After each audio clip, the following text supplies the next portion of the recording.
और यहाँ बाल गणेश कुछ सोचने लगा। मेरा वाहन मूषक तो उड़ नहीं सकता और कितना भी तेज दौड़े फिर भी मोर के सामने जीतना तो असंभव है। मुझे कुछ और सोचना होगा। बाल गणेश को एक कल्पना सूझी। वो मन ही मन मुस्कुराए। गणेश ने अपने माता पिता के इर्द गिर्द चक्कर लगाना शुरू किया। भगवान शंकर, माता पार्वती और नारद मुनि चकित हुए। वो सोचने लगे, बाल गणेश क्या कर रहा है। 3 चक्कर लगाकर बाल गणेश माता पिता के सामने खड़ा हुआ। पिताजी, मैंने विश्व के 3 चक्कर पूर्ण किए, अब मुझे वो फल दे दीजिए ना।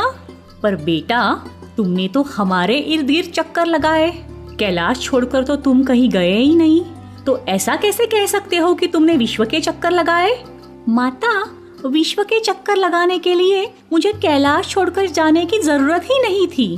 वेदों और शास्त्रों में लिखा है कि माता पिता के चरणों में ही विश्व है। तो आप दोनों मेरे विश्व हुए ना। जब मैंने आपके इर्द गिर्द चक्कर लगाए, इसका मतलब कि मैंने विश्व के चक्कर लगाए और अपनी चुनौती पूर्ण की। मेरे लिए तो आप दोनों ही मेरा विश्व हो।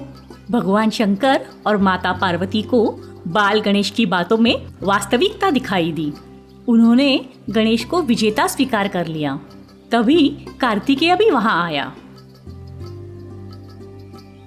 माँ, पिताजी, मैंने विश्व के 3 चक्कर लगाए।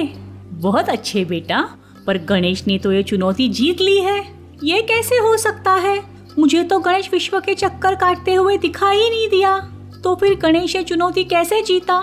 नारद मुनि ने कार्तिकेय को समझाया कि गणेश ये चुनौती कैसे जीता, पर कार्तिकेय खुद को उस फल का असली हकदार समझ रहा था। वो नाराज होकर कैलाश पर्वत छोड़कर निकल गया। भगवान शंकर ने कहा, गणेश, तुम जीत गए, ये लो तुम्हारा फल। भगवान शंकर, माता पार्वती और नारद मुनि को बाल गणेश की बुद्धिमत्ता देखकर आश्चर्य हुआ। माता पिता का आशीर्वाद लेकर गणेश ने वो फल खुशी से खाया।